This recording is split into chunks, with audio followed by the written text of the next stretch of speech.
Assalamualaikum warahmatullahi wabarakatuh. Waalaikumsalam warahmatullahi wabarakatuh. Bismillahirrahmanirrahim. Alhamdulillahi rabbil alamin. Wal 'aqibatu lil muttaqin. ولا عدوان إلا على الظالمين والصلاة والسلام على أشرف الأنبياء والمرسلين سيدنا ومولانا محمد وعلى آله وأصحابه المجاهدين الطاهرين أما بعد. Saudara-saudara kaum muslimin rahimakumullah. Salah satu kelebihan makhluk bernama manusia, yaitu bahwa Allah subhanahu wa ta'ala menghiasi hidup manusia ini dengan syahwat atau yang lazimnya kita sebut sebagai hawa nafsu. Inilah tenaga yang merupakan daya dorong yang melahirkan dinamika dalam kehidupan manusia, yang menyebabkan terus-menerus terjadinya perkembangan dalam sejarah peradaban dan kehidupan manusia. Hawa nafsu bisa melambungkan seseorang kepada puncak kejayaan, dan hawa nafsu dapat menenggelamkan seseorang ke dasar jurang kehancuran yang paling dalam. Pada surah Ali Imran ayat 14, Allah subhanahu wa ta'ala berfirman, A'udzu billahi minasy syaithanir rajim. Zuyyina lin-nasi hubbus syahawati minan nisa'i wal banin wal qanatiril muqantarati minadh dhahabi wal fiddah wal khaylil musawwamati wal an'ami wal harth. Dzalika mata'ul hayatid dunya wallahu 'indahu husnul ma'ab. Mari kita perhatikan ayat ini lebih dekat lagi. Allah subhanahu wa ta'ala menjelaskan, Zuyyina lin-nasi hubbus syahawat. Makhluk manusia itu dihiasi dengan hawa nafsu. Dengan kata lain, hawa nafsu adalah perhiasan. Manusia tanpa hawa nafsu sama saja dengan orang yang tidak berhias, monoton, tidak mempunyai perkembangan dalam gerak kehidupannya. Tetapi kalau hawa nafsu adalah perhiasan, maka jika kita berbicara soal perhiasan, ada dua hal yang harus menjadi catatan pokok. Pertama, kapan satu perhiasan boleh kita pakai? Yang kedua, di mana perhiasan itu harus kita pakai?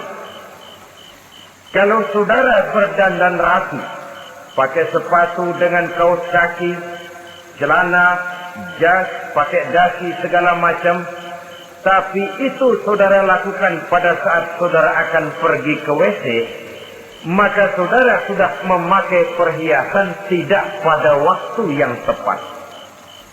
Begitupun sebaliknya, kalau jam tangan saudara pakai di kaki, kopiah saudara pasang di kaki, lalu sepatu naik ke atas jidat, maka saudara memakai perhiasan tidak pada tempatnya yang tepat.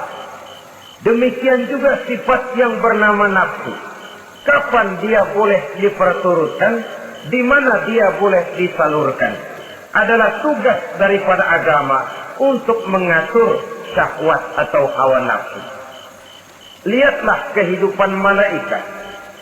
Malaikat makhluk yang diciptakan Allah tanpa hawa nafsu. Maka kehidupan malaikat monoton. Malaikat tidak mempunyai peradaban dan kebudayaan. Malaikat adalah makhluk yang secara instinktif diciptakan untuk berbakti, tidak punya alternatif atau pilihan lain. Saudara lihat, Ada malaikat yang sejak diciptakan diperintahkan untuk sujud, sujud saja sampai sekarang, nggak bangun-bangun.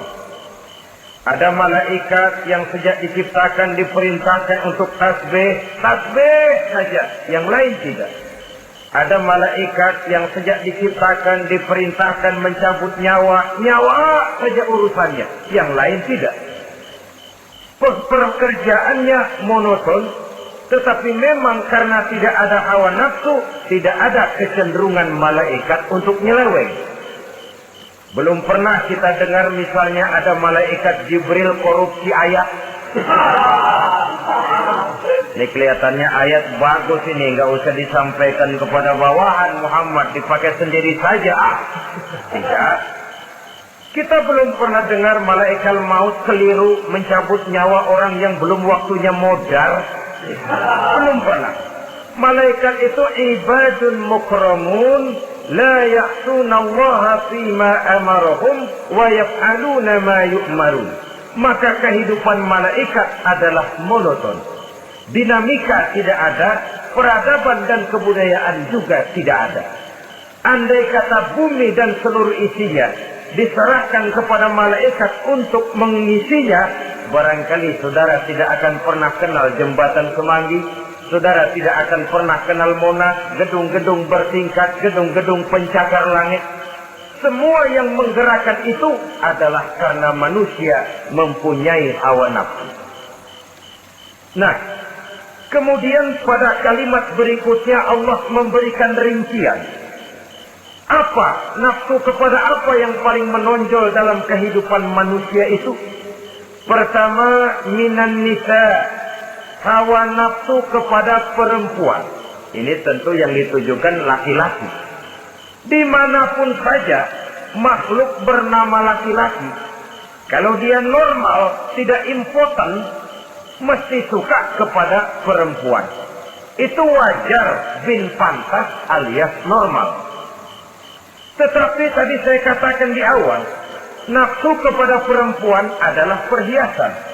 Kapan makainya, di mana makainya, itulah tugas agama memberikan tuntunan dan aturan. Saudara-saudara kaum muslimin rahimakumullah, nafsu kepada wanita dapat mengantarkan seseorang kepada puncak kejayaan. Tapi nafsu kepada wanita bisa menenggelamkan seseorang ke jurang kehancuran. Bergantung kepada latar belakang apa yang mendorong timbulnya syahwat tadi. Dengan kata lain, motivasi syahwat tadi digerakkan oleh iman dan ketakwaan, atau semata-mata karena memang syahwat yang merupakan kendaraan iblis. Penyelewengan pertama yang terjadi dalam sejarah kehidupan manusia adalah penyelewengan yang dilakukan oleh Nabi Adam alaihi salam pada saat ia memetik buah kulti. Kenapa itu dilakukan oleh Nabi Adam? Karena terdorong oleh rasa sayang dan cinta kepada istrinya Hawa. Sebenarnya Hawa lah yang merajuk, Siti Hawa lah yang membujuk, dan Nabi Adam oleh karena syahwatnya kepada istrinya memperturutkan bujukan Siti Hawa itu. Peristiwa Nabi Adam ribuan tahun yang lalu akan terus relevan sampai ke zaman kita sekarang ini. Berapa banyak orang-orang yang karena terlalu ingin menyenangkan istrinya, lalu tidak segan-segan melakukan perbuatan-perbuatan yang menyimpang, baik itu merugikan orang lain, merugikan masyarakat, bahkan merugikan bangsa dan negaranya. Seorang pedagang tidak akan segan-segan menipu. Sebaliknya pun begitu. Tidak jarang wanita di dalam kelemahannya bisa menenggelamkan dunia. Seorang suami yang jujur, polos, lugu, sederhana bisa jadi koruptor ulung karena didorong-dorong oleh istrinya. Istrinya barangkali bisa saja dibakar-bakar oleh tetangganya. Suaminya jujur, sederhana, kepala bagian, tempatnya basah, tapi melarat. Istri rupanya tidak sabar melihat gaya hidup yang makin konsumtif, persaingan yang makin tajam. Suaminya dikipas-kipasin. Kata istrinya, bang, tetangga sebelah kita lakinya pegawai kecil, bang, tapi gelangnya kayak velg beca. Abang ini kepala bagian tidak bisa membelikan saya macam itu, percuma lah. Kata suaminya, ya bagaimana, bu, gaji saya cuma segitu-gitunya. Ya namanya kepala bagian, apaan, kayak sahabat dulu. Kalau sudah berpikir ke arah ini, artinya sudah nifasi suaminya untuk melakukan tindakan yang tidak wajar. Saudara-saudara kaum muslimin rahimakumullah, sejak zaman klasik sampai kepada zaman kita sekarang ini, kita melihat kecenderungan syahwat kepada wanita ini. Julius Caesar yang katanya gagah perkasa ternyata tunduk di bawah kaki Cleopatra. Napoleon Bonaparte, the Lion of Europe, singa daratan Eropa, luas kekuasaannya, gagah perkasa tentaranya, kepada siapa dia tunduk? Ke bawah kakinya Margaret Josephine. Demikianlah di zaman kita sekarang, kita melihat di Jepang, betapa Perdana Menteri Uno didesak mengundurkan diri dari jabatan Perdana Menterinya oleh karena terlibat skandal dengan geisha. Kita juga melihat di Amerika betapa Senator Gary Hart dari Partai Demokrat yang masih muda, jenius, diharapkan masa depan Amerika lahir dari tangannya, terpaksa mengundurkan diri dari calon presiden oleh karena terlibat skandal dengan Donald Rice. Kita juga menyaksikan betapa parlemen dan kabinet di Inggris sempat geger oleh karena skandal Pamela Bordes, pelacur kelas kakap yang melanglang buana mencari sasaran-sasaran kakap. Ini adalah kisah kejatuhan yang diakibatkan oleh hubbus syahawat minan nisa. Oleh karenanya benar jika Nabi kita menyatakan an-nisa'u imadul bilad, wanita adalah tiang negara. Jikalau baik wanita, baik negara. Jikalau rusak wanita, hancur negara. Kalau syahwat kepada wanita cuma semata-mata karena syahwat, maka seorang laki-laki akan memandang wanita cuma sekedar alat pemuas hawa nafsu. Nilainya rendah. Sedangkan agama kita mengajarkan ma akraman nisa'a illa karimun wa ma ahanan nisa'a illa laimun, kata Nabi. Tidak akan menghormati kaum wanita kecuali orang-orang yang terhormat, dan tidak akan merendahkan derajat kaum wanita kecuali memang orang-orang yang rendah moralnya.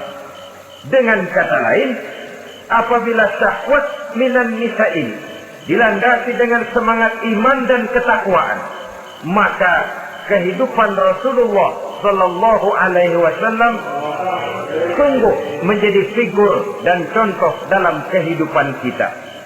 Perkawinannya bukan karena wajah yang cantik semata-mata, tapi lebih merupakan nilai ibadah kepada Allah Subhanahu wa Ta'ala.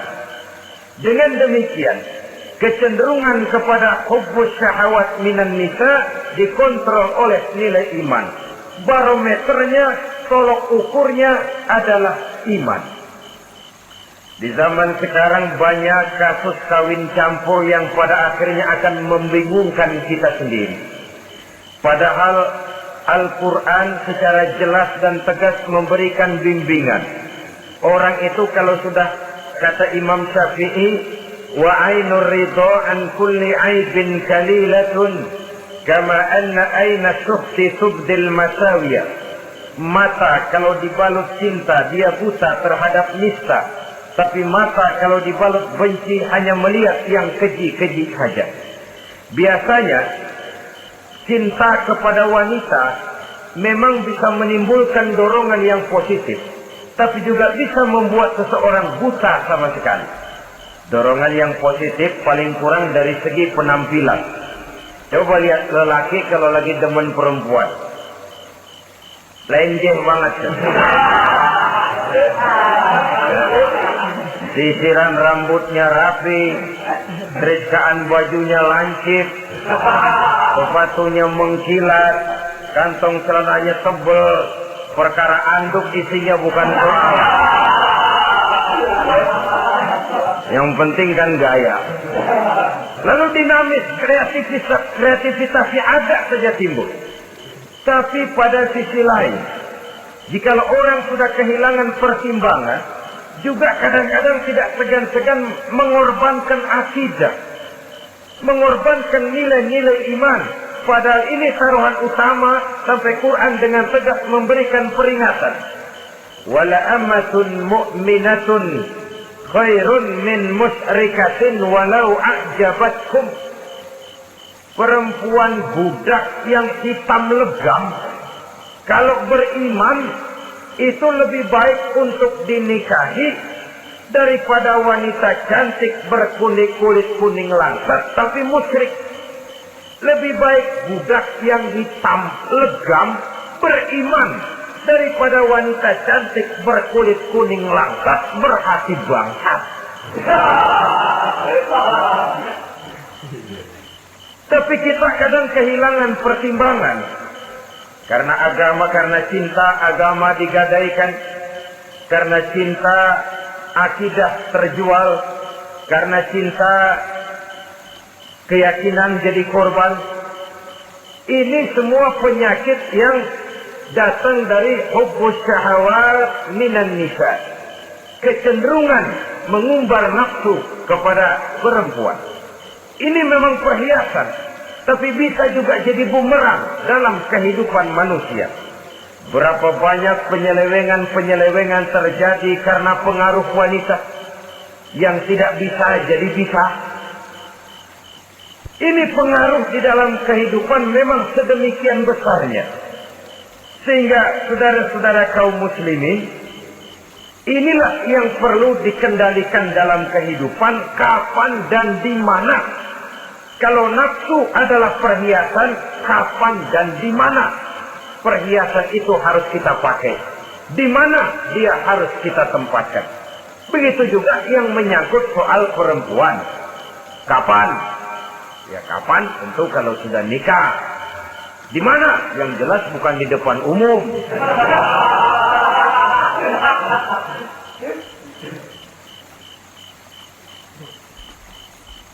Ini nafsu yang pertama, minan nisa. Yang kedua, wal banin. Dihiasi juga manusia dengan kecintaan kepada banin. Makna banin di sini al-aulad, anak-anak laki. Kenapa disebut banin, anak-anak laki? Karena pertama, sering anak laki itu lebih jadi kebanggaan buat orang tuanya ketimbang anak perempuan. Sebabnya apa? Pertama, faktor nasab. Silsilah lebih kuat kepada laki-laki ketimbang perempuan. Yang kedua, faktor cita-cita.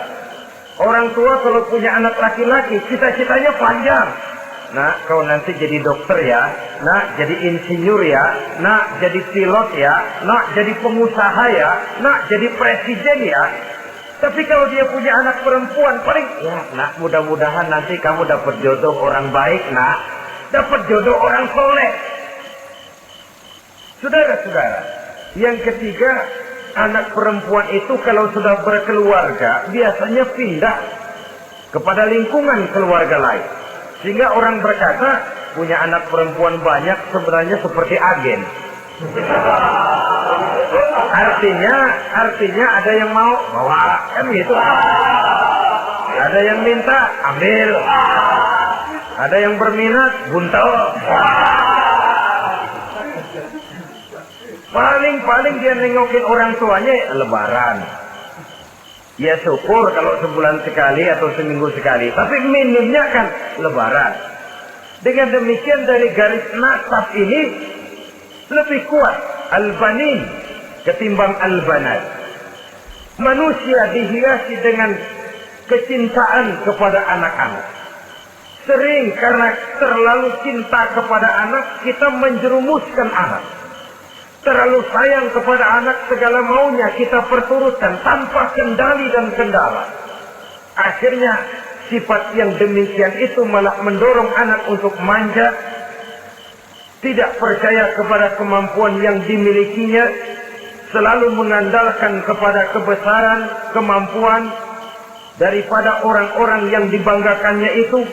Dan dalam kondisi demikian, kedewasaan dan tanggung jawabnya akan lambat berkembang. Maka Allah Subhanahu wa ta'ala memperingatkan bahwa harta dan anak bisa menjadi fitnah. Dalam ayat lain Allah juga memperingatkan, ya ayyuhalladzina amanu la tulhikum amwalukum wa auladukum an dzikrillah. Wahai orang-orang yang beriman, jangan sampai hartamu dan anak-anakmu memalingkan kamu daripada mengingat Allah.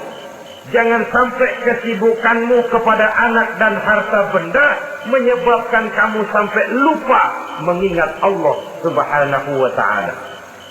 Berapa banyak manusia yang tenggelam dengan melupakan Allah, jauh dari agama, jauh dari tuntunan syariat, oleh karena disibukkan oleh persoalan anak dan persoalan harta benda. Maka satu-satunya jalan, jikalau kita tidak ingin anak kita sampai memalingkan kita daripada mengingat Allah, nilai-nilai keimanan harus ditanamkan kepada mereka sedini mungkin. Dengan bekal ini, maka mereka, anak-anak kita, insya Allah tidak akan membuat kita orang-orang tua ini berpaling daripada mengingat Allah, berpaling daripada kehidupan beragama. Memang karena anaklah kita orang tua peras keringat banting tulang, pergi pagi pulang sore cari nafkah. Karena anaklah kita orang tua, kepala jadi kaki, kaki jadi kepala. Asal mereka bisa menikmati hari depan yang lebih baik dari yang kita nikmati sekarang ini. Tapi berapa banyak juga orang-orang tua yang tidak sadar akan amanah berupa anak ini. Mereka lalai, mereka bersikap masa bodoh, padahal tidak akan ada yang tidak dipertanggungjawabkan di hadapan Allah Subhanahu wa ta'ala. Orang tua bisa mendapat pensiunan pahala kalau anaknya tumbuh menjadi anak yang soleh.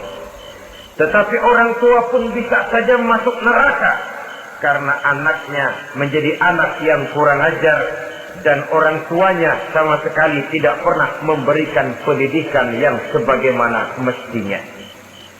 Saudara-saudara kaum muslimin rahimakumullah, kita tentu berharap memperoleh pensiunan pahala dan bukan mendapat tambahan dosa dari kekurang ajaran anak-anak kita akibat kita sebagai orang tuanya tidak pernah mau mendidik mereka. Dalam hadis ada diriwayatkan, ada anak kurang ajar, sembahyang tidak, puasa ibadah tidak, kenal Allah tidak, beriman pun tidak, dosa kelewat banyak, kejahatan berkarat. Di akhirat nanti disidang dia, ditanya, kamu kenal siapa Tuhanmu? Tidak. Kamu tahu siapa nabimu? Tidak. Kitab sucimu apa? Tidak tahu. Kiblatmu di mana? Tidak ada. Kamu sholat? Tidak pernah. Kamu puasa? Tidak pernah. Wah, kalau begitu kamu rusak sekali. Kamu neraka. Anak ini mengajukan protes. Saya menuntut keadilan. Benar saya tidak kenal siapa Tuhan saya. Saya tidak tahu apa kitab suci saya. Saya tidak pernah mendirikan sholat. Tidak pernah melaksanakan puasa. Pendeknya tidak ibadah dan tidak iman. Tapi semua itu terjadi. Sebab-sebabnya tidak lain karena orang tua saya tidak pernah mendidik dan mengajarkan saya. Orang tua saya tidak pernah mengarahkan saya ke jalan itu. Sampailah saya seperti keadaan yang sekarang ini. Orang tua saya enak-enakan ngaji, saya teler diantepin aja. Orang tua saya memegang kitab, saya megang botol. Dia tahu, dia diam saja. Dia tahu dan dia tidak memberikan peringatan. Karena orang tua saya lah, maka saya jadi seperti sekarang ini. Kalau saya harus masuk ke dalam neraka, saya menuntut keadilan agar orang tua saya juga ikut bersama saya gabung ke dalam neraka. Orang tuanya yang baik-baik dipanggil, Sudah mau berangkat ke surga nih orang tua, dipanggil, "Ntar dulu mas, sini dulu." Mau kemana, kencang banget? Surga pak, nanti dulu urusan belum beres. Ini benar anakmu ini. Dilihat anaknya, iya anak saya ini. Waktu di dunia nggak pernah diajarin ngaji, nggak pernah. Sampai dia nggak kenal Tuhannya, nggak kenal nabinya, nggak kenal kiblatnya, nggak kenal kitabnya. Iya. Dia sembahyang, kamu dia nggak sholat, kamu diemin aja. Iya kali. Kenapa pakai kali? Yang benar ngomong mas. Ramadan dia nggak puasa, kamu nggak tegur, kamu diam saja. Iya. Wah, kamu nggak tanggung jawab. Kamu tahu anak itu adalah amanah. Menyia-nyiakan amanah adalah khianat. Khianat adalah dosa besar. Jadi bagaimana saya? Ya kamu gabung sama anakmu, join ke neraka berdua bareng. Lantaran kamu tidak mau mendidik mereka, anak-anakmu, maka jadilah anak-anakmu seperti sekarang ini. Saudara-saudara kaum muslimin rahimakumullah. Sebaliknya, jikalau anak-anak kita yang kita cintai ini, yang merupakan buah hati belahan jantung, tumbuh dan berkembang menjadi anak-anak yang soleh, yang bermanfaat bagi masyarakatnya, bagi agama, bangsa dan negaranya, kita orang tuanya bolehlah tentram menerima pensiunan pahala. Menerima pensiunan pahala dari kesolehan anak yang ditinggalkannya. Alangkah nikmatnya mendapat pensiunan pahala. Terbaring kita di bawah pohon kemboja, nilai kebaikan kita dikenal orang, nama kita akan tetap hidup. Oleh karena kita meninggalkan anak-anak yang tumbuh menjadi generasi yang soleh, bukan anak yang salah. Oleh karenanya, kecintaan kepada anak jangan sampai membuat kita lalai dari mengarahkan mereka kepada kehidupan beragama. Di zaman sekarang ini, kecenderungan kita mengarahkan anak pun sudah kepada kecenderungan yang berbau materialistis. Maka yang ramai bagaimana anak bisa mengejar program MBA, Master of Business Administration, supaya keluar bisa jadi manajer. Bagaimana anak lalu kursus komputer, supaya keluar menjadi tenaga yang canggih di bidang komputer. Ya, kalau dia perempuan cantik, bagaimana dia bisa masuk Akademi Sekretaris and Management, supaya bisa jadi sekretaris. Atau bagaimana dia bisa masuk sekolah nyanyi, supaya nanti jadi penyanyi dengan tarik suara, uang lalu mengalir ke dalam kocek jutaan nilainya. Maka yang ramai pun hal-hal yang semacam itu. Dalam pada itu, pengajian, kursus-kursus keagamaan, study club yang membicarakan masalah-masalah agama, ramainya kadang-kadang kalau bulan Ramadan, dianggap training center. Ya lumayan, daripada tidak sama sekali mah lumayan. Tapi dengan demikian ini kan merupakan bagian terpokok dari kehidupan manusia. Alangkah idealnya jika dia mengantongi gelar MBA, Master of Business Administration, tapi punya nilai iman yang tangguh, ahli komputer, tapi punya keyakinan beragama yang mantap. Dan ini harus ditanamkan lebih dahulu sebelum dia menguasai disiplin ilmu yang lainnya. Saudara-saudara kaum muslimin rahimakumullah, kecintaan kepada anak-anak sering mendorong seseorang untuk menimbulkan sifat nepotisme. Segalanya serba garis keturunan. Sejak ia jalur birokrasi sampai ke dalam kehidupan sehari-hari, nepotisme ini bisa terlihat. Orang kehilangan kondisi objektivitasnya.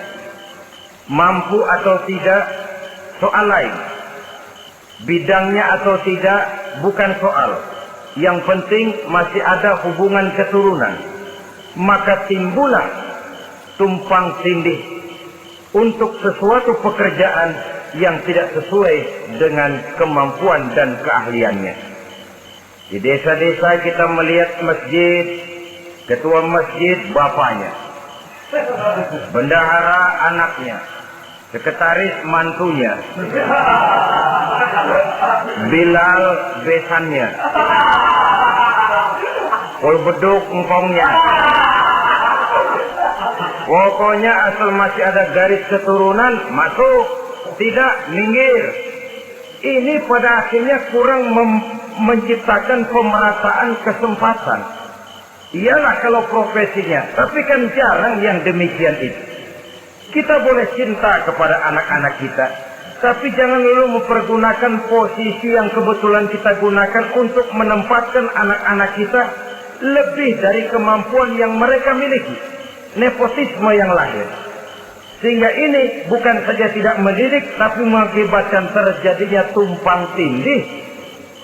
Tidak lagi berprinsip the right man on the right job, bahwa orang harus ditempatkan sesuai dengan keahliannya, tapi kita sudah berpikir subjektif. Ahli atau tidak ahli, asal masih berbau keturunan, ayo silahkan. Nepotisme yang akan lahir. Oleh karenanya, mencintai anak adalah sesuatu yang merupakan perhiasan di dalam kehidupan. Wajar, tetapi harus kita menempatkannya sesuai dengan semestinya. Ini yang kedua. Yang ketiga, nafsu yang menghiasi hidup manusia itu adalah nafsu kepada wal qanatiril muqantarati minaz zahabi wal fiddah. Al-qantarah ay al-malul katsir. Kecintaan, kesenangan, nafsu kepada harta benda yang banyak daripada emas dan perak. Ini tentu sesuai dengan situasi dan kondisi. Kecintaan untuk mengumpulkan harta benda yang sebanyak-banyaknya. Baik itu berupa emas, baik itu berupa perak. Ini cuma penyebutan beberapa jenis dari kecenderungan manusia kepada harta benda. Bukankah sering dikatakan orang bahwa manusia di dalam berhadapan dengan harta itu seperti meminum air laut. Makin diminum, makin kering tenggorokan, makin haus kita dibuatnya. Apabila watak ini kita perturutkan, maka manusia tidak akan pernah kenal puas, tidak akan pernah kenal cukup. Nabi kita memberikan peringatan. Lau anna libni Adam wadiyan min zahabin labtagha lahu masalisan wa la yamla'u jawfa ibn Adam illa turab. Andai kata manusia mempunyai dua buah ladang yang seluruhnya berisi emas, akan puaskah manusia? Tidak. Mereka akan cari ladang emas yang ketiga. Wala yamla'u jawfa ibni Adam illa turab. Sungguh mulut manusia ini tidak akan pernah penuh terisi kecuali kalau sudah disumpal dengan tanah. Artinya kalau sudah dia dipendam di liang lahat baru cukup. Tetapi sepanjang dia masih bergerak, masih hidup dan bernyawa, masih bisa berusaha dan berbuat, dia tidak akan pernah mengenal puas. Ini akan mendorong manusia terjebak kepada menghalalkan segala cara untuk mencapai tujuan. Yang penting kaya, kan begitu. Dan cepat. Sebab sekarang orang sering motong kompas. Yang penting kan cepat kaya. Soal cara, kalau jujur aja mah, sampai kapan mau kaya? Perkara itu renten, bukan soal.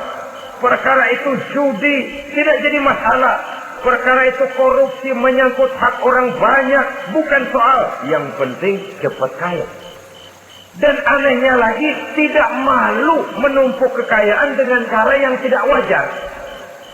Ya kan orang hidup bermasyarakat tuh bisa dianalisa toh. Emang usahanya apa sih? Gajinya sebulan berapa sih? Kok bisa gitu-gitu bener sih? Dari mana sih? Secara langsung orang tidak berani bertanya, tapi dari mulut ke mulut akhirnya tersebar jadi rahasia umum. Si Ano kan punya Ano, dia Anonya seano.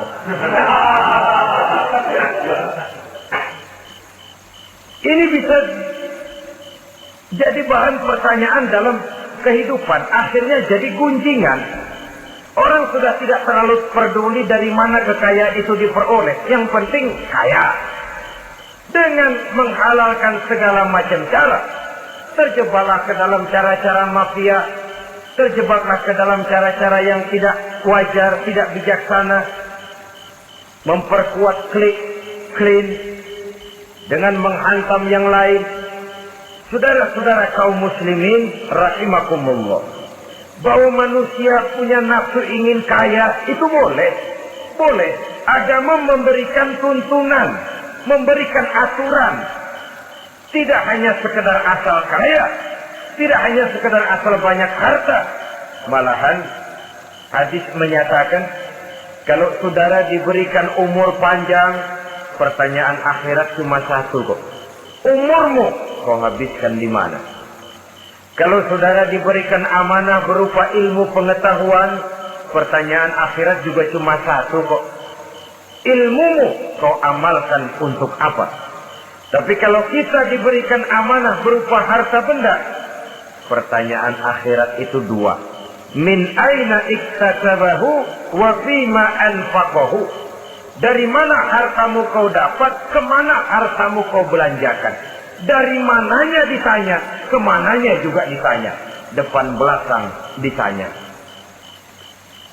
Dan kalau mempergunakan harta untuk kesenangan syahwat, orang berani bukan main. Tapi kalau untuk kepentingan agama, yang hakikatnya untuk kepentingan dirinya sendiri, berat seperti nyabut bambu dari ujung. Orang kalau menyumbang masjid 100.000, itu kan zahirnya memberikan panitia masjid. Tapi hakikatnya kan dia nabung buat dirinya sendiri. Seolah-olah dia cuma berkata, Pak, tolong saya titip 100.000, ini untuk kepentingan saya di akhirat nanti. Silakan uangnya mau dibelikan semen, pasir, kaca, pintu, jendela, silakan. Saya cuma titip, ini untuk saya di akhirat nanti. 100.000 Pak. Zahirnya dia memberikan kepada panitia masjid, madrasah, pesantren, yatim piatu. Hakikatnya dia nabung buat dirinya sendiri di akhirat. Malah tabungan ini bukan SDSB namanya, SDBS. Sumbangan dana berhadiah surga. Itu SDBS namanya. Sekarang orang mengejar SDSB, lalu berat mengejar SDBS. Sumbangan dana yang berhadiah surga langsung dari Allah Subhanahu wa ta'ala. Coba kalau dia main golf, sewa lapangan golf itu 400-500 ribu sebulan, paling 4-5 kali main. Beli stick golfnya saja sampai jutaan. Datang panitia pembangunan masjid 100.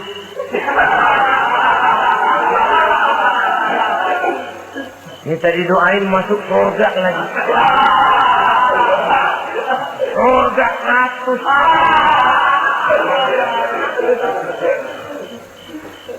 Saudara-saudara kaum muslimin rahimakumullah, kecintaan kepada harta benda yang banyak, baik berupa emas, berupa perak, mendorong orang untuk berlomba-lomba yang Allah peringatkan dalam Al-Quran, Alhaakumut takatsur hatta zurtumul maqabir.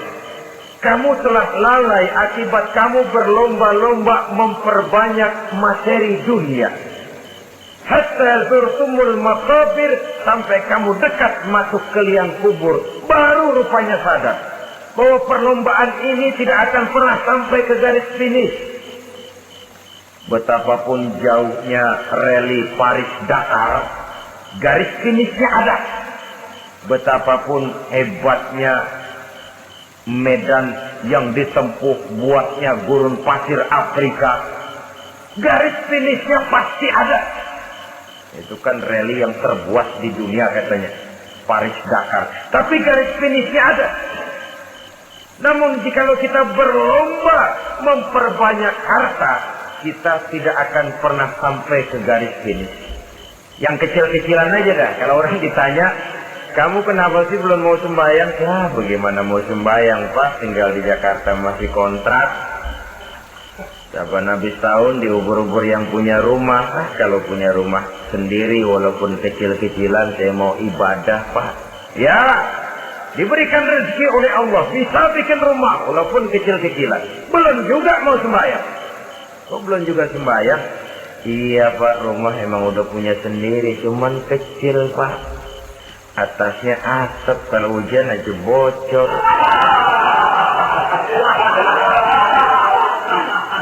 Kalau bisa bikin rumah yang permanen, Pak, tenang, saya ibadah, sembahyang saya rajin. Iyalah, diberikan rezeki, bisa bikin rumah permanen. Bagus rumahnya. Lain lagi. Iya, rumah sudah permanen, tembok, ubin. Cuman isinya belum ada, Pak, perabotannya. Duh. Kalau punya peralatan rumah tangga yang memadai, tenang, saya ibadah. Diberikan juga rezeki, bisa beli perabotan rumah tangga yang lumayan.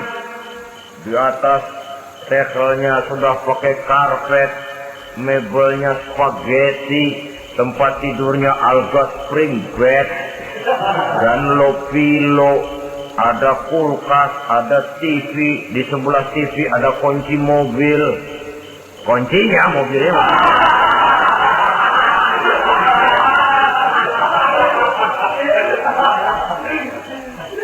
Bagaimana? Sekarang sudah cukup perabotan? Perabotan sudah ada, Pak, cuman kendaraan belum punya ini.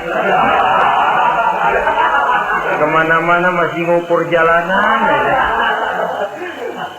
Kalau punya kendaraan enak, kemana-mana cepet, Pak. Mau ke masjid juga getap dah, rajin.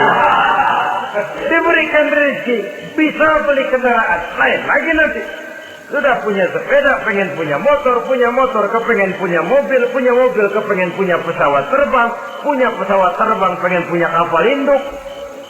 Sudah punya kebun, pengen beli sawah, sudah punya sawah, pengen punya gunung, sudah punya gunung, laut diborong.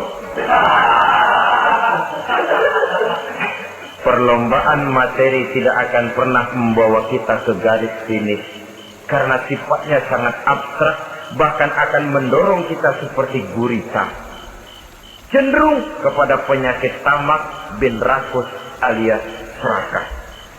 Dengan demikian, saudara-saudara, bahwa kecintaan kepada harta merupakan nafsu, dan nafsu itu adalah perhiasan, dia bisa menjadi daya dorong positif.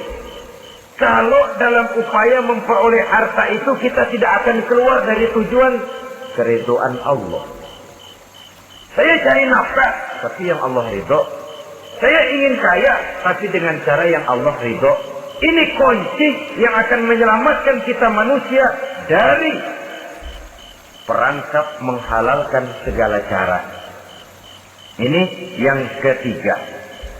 Yang keempat, dihiasi manusia itu dengan nafsu kepada wal khailil musawwamah, kuda yang bagus, kendaraan yang bagus, kuda yang terpelihara. Al-musawwamah ada yang mentafsirkan ar-ra'iyah. Ar-ra'iyah itu yang digembalai. Binatang ternak, kuda yang digembalai atau kuda yang diikat. Artinya, kalau dulu kan yang namanya tuan-tuan tanah itu baru dibilang bejeger kalau kemana-mana naik kuda. Jet set zaman dulu itu udah kelompok jet set itu kendaraan. Kalau sekarang baby benda, dulu mah kuda band.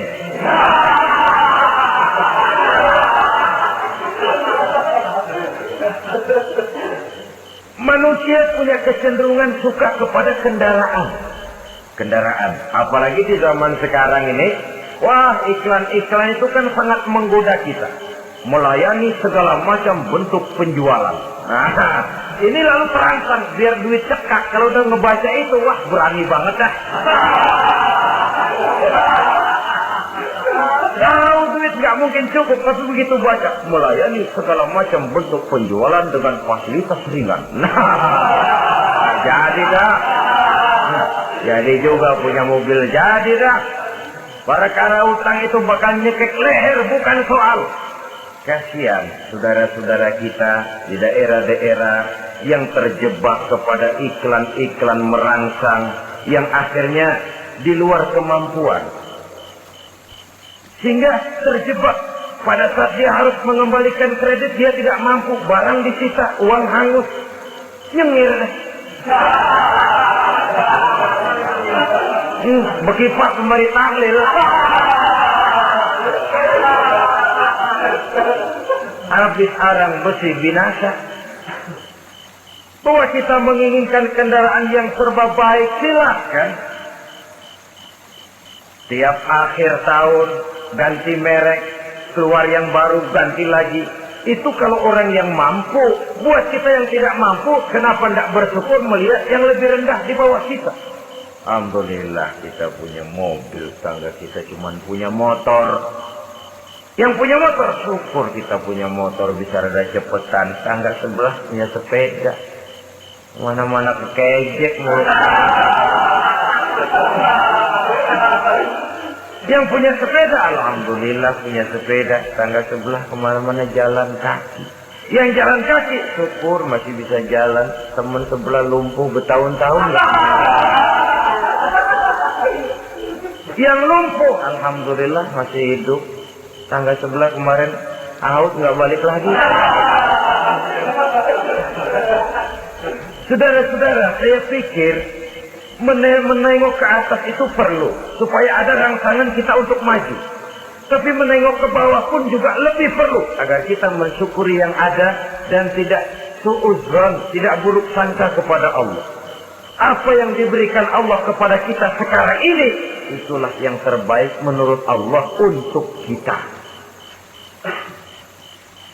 Saudara-saudara kaum muslimin rahimakumullah. Dahulu ada seorang pemuda, matanya buta. Dia mengeluh, ya Allah, kenapa saya dilahirkan dalam keadaan buta? Apa dosa saya? Apa salah saya? Andai kata saya tidak buta, saya melihat keindahan alam ini, saya lebih akan bersyukur kepadamu ya Allah. Nah sudah, dia berburuk sangka kepada Allah. Satu hari, ini Raja Baduy di pedalaman mengerahkan tentaranya menculik anak-anak muda. Ini Raja Baduy ini kanibal, artinya suka makan daging manusia. Anak-anak muda ini diculik. Yang masih muda-muda ya, kalau kambing muda itu kan di sop rada sedap. Rupanya ini Raja kanibal ini begitu. Anak-anak muda termasuk pemuda yang buta tadi itu kena culik. Ya, sudah diculik, rawatlah di istana raja ini, diberikan pakaian bagus, dikasih makan serba enak. Sebab apa? Supaya badannya gemuk. Setelah gemuk nanti dipotong di sop legit. Sudah, kerjanya cuma makan tidur, fasilitas nikmat, tidur enak. Sudah giliran dapat 1 bulan 2 bulan kemudian, ketika mau diambil anak-anak muda ini, raja sendiri yang milih mana yang disop duluan nih. Sampai giliran anak muda yang buta ini, raja geleng kepala. Yang begini mau buta, dagingnya nggak enak. Ini satu lepas aja, lepas. Saya mau makan daging orang buta, lepas aja. Pulang ini anak muda, hati batinnya bersyukur, sujud syukur, ya Allah, katanya untung saya buta. Coba kalau saya nggak buta udah habis saya di sop. 2 bulan yang lalu dia mengeluh, ya Allah, kenapa saya dilahirkan dalam keadaan buta? Sekarang dalam pulang ke rumah, perjalanan menuju ke rumah, dia berkata, alhamdulillah, andai kata saya tidak buta, habis badan saya di sop oleh raja yang kanibal tadi.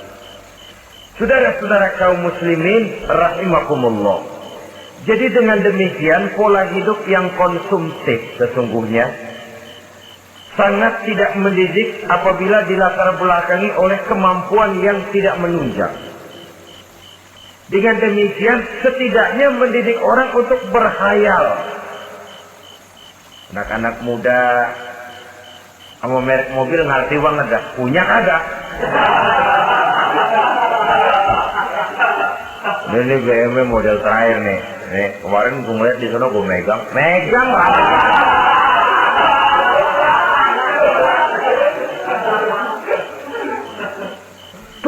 amal. Ini kalau tidak diimbangi dengan saluran yang positif, dia akan terjebak kepada penyakit sulul amal, panjang angan-angan.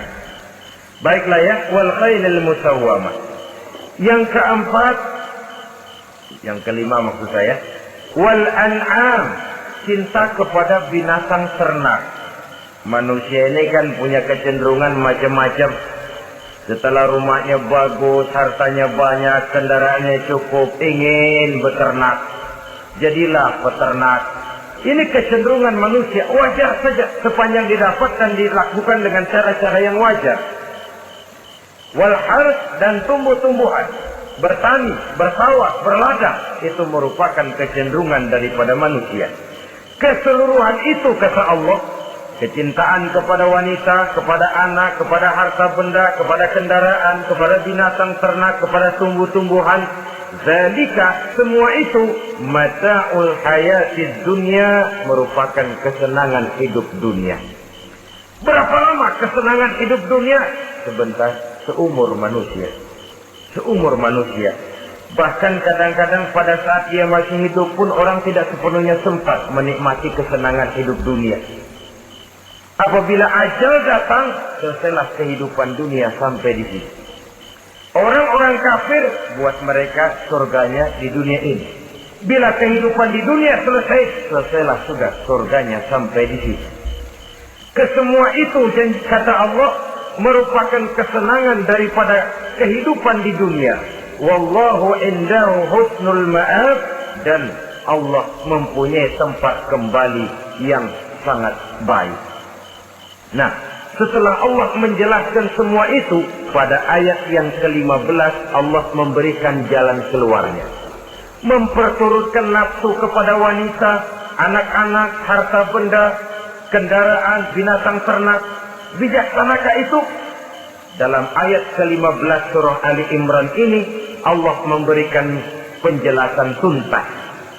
Qul a'unabbi'ukum bi khairin min zalikum. Katakan kepada mereka Muhammad, maukah kamu aku beri kabar yang lebih baik dari semua itu? Lebih baik daripada kesenanganmu kepada wanita, kepada anak-anak, kepada harta benda, kepada kendaraan dan sebagainya.